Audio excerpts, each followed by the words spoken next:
All right, hey everybody, nerds drink whiskey. We got bartender Steve coming over and delivering another one. By the way, we've been at Louie G's in Fife, and I've been told I have permission to announce that the first Saturday in May we are returning to Louie G's. So as you saw in the little promo video that I have before each episode this month, we are returning here, and haven't got all the details yet, but I heard a rumor of a musical performance. Well, I mean, I if you need an opening act, I know some people. We could probably get you a little entertainment in here before the shows start.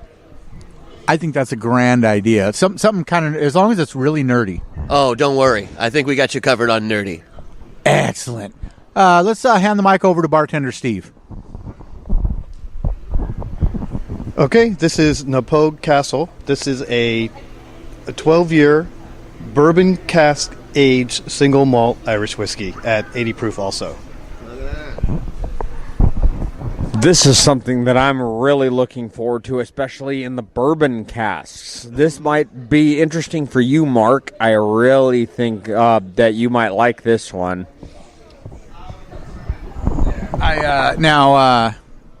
I'm not sure how much you know Gaelic, but I was told that Pogue is Gaelic for kissing. And they didn't know what the first part of that meant. You wouldn't possibly have any idea. I don't. I'm sorry. Can you make something up? Oh, yeah, I can make things up all the time. That's what I do. I make things up. What does it mean then? What does what mean? Nap. Oh, the first part of the name of this whiskey. Oh, it means butt. Oh, butt kissing. Excellent. Yeah, the full name is ass kissing. Oh, all right, great. By the way, you look great. I think that would be a little bit of ass kissing. All right, Dark Helmet, do your thing. Ludicrous speed.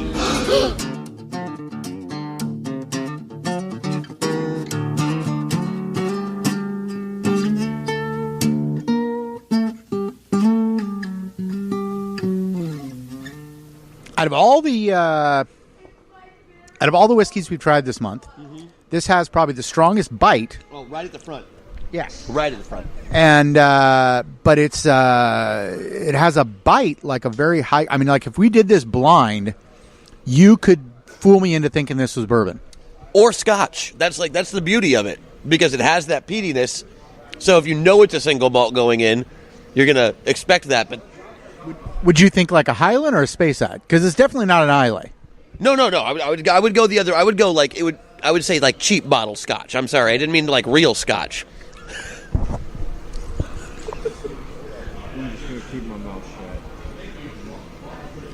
But I'm not a Scotch drinker. It hits you right at the beginning, and it never slows down. Like it's like, oh, there's a little burn at the front. Oh, and it's still burn. Here it goes all the way back. But it gives you the flavor as it goes. It's not just burning. It demands to be sipped, but it also demands that you sip more.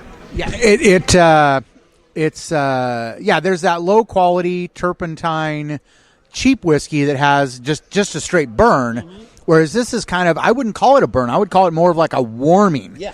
And it just has a nice warm in the front, warming in the back. It's the mullet of Irish whiskeys. I like what Gabe said about it, which was specifically that it made him want to make noise. Yeah. I can honestly say this was during ludicrous speed, but this is probably the first Irish whiskey that I've ever had that I literally was, as soon as it hit my tongue, I was like, I actually wanted to make noises out loud. This is really, really good. I'm not usually a big fan of Irish whiskey. I can drink it, of course, because, I'm on a whiskey podcast, so I damn well better be able to drink whiskey. But this literally it made me very happy. As soon as it hit my tongue, I'm like, oh my God, this is really, really good. It does have that sharp little bite right off the top. Yeah, but it's barrel. It's got to be the barrel. It's whatever it is. It's just, oh my God, I was just so pleasantly surprised. I again, I'm pretty sure that I'm past these guys already, almost on drinks, except for Mark now. I also got to say that this is the least typical Irish whiskey. Yes. I mean, this is probably about as far out of all the whiskeys we've tried. This strays the most from what you expect from an Irish whiskey. But it takes that same baseline of flavor that you get with an Irish whiskey and gives it that hint of bourbon and that hint of Scotch, and it feels like a melting pot, it's but not in a way that takes away from any one of the elements of it. Yep. And now to end the episode, we've been. What else is Christian Doyle doing? To end the episode, as we've done with all the episodes this month, we hand the mic over to you. If you don't know, this is Christian Doyle of Journey Quest, Gamers, Masters of the Metaverse, and also a show called Death from Above. Yes. So why don't you now? I think in our discussion off camera, I described Death from Above as what was it? BattleBots matched up with Game of Thrones. Yeah, that's about how I describe it. So it's another tabletop role-playing game live stream show that we do every Saturday afternoon. It's run by Matt Shimkus, who was Rogar the Barbarian in the first Gamers movie, and it's based on BattleTech, the system, the lore, everything. If you're a BattleTech fan, which if you're German, you almost certainly are.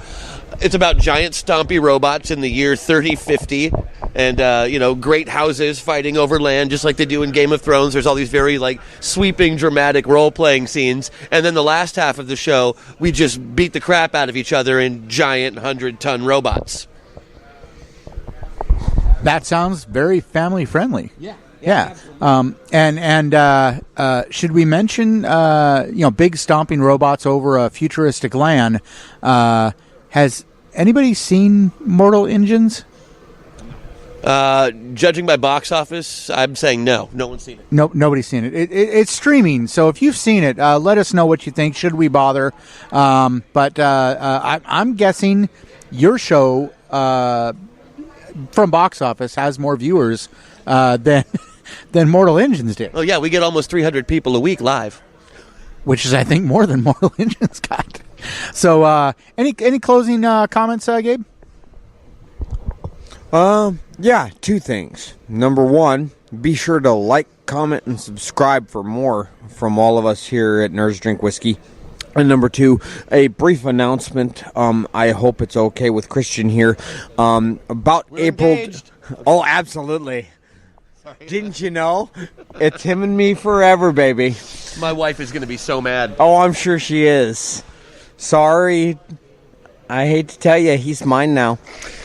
But anyways, no, the actual announcement is, if it's all right with Christian, sometime around April, when we are starting and officially launching Nerds Drink Whiskey Gaming, I will actually have Christian over to do some gaming with us, so we can actually hang out and do some gaming. So that'll be pretty good. Absolutely, I was promised whiskey, so Absolutely, I will have a bottle ready for us. All right.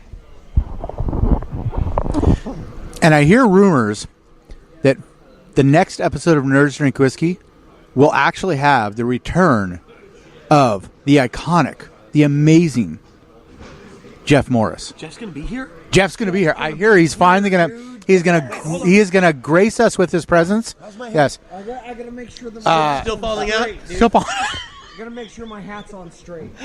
Hold on. Any boogers hanging out? I don't know, but Okay, you hold might on. want to check your beard.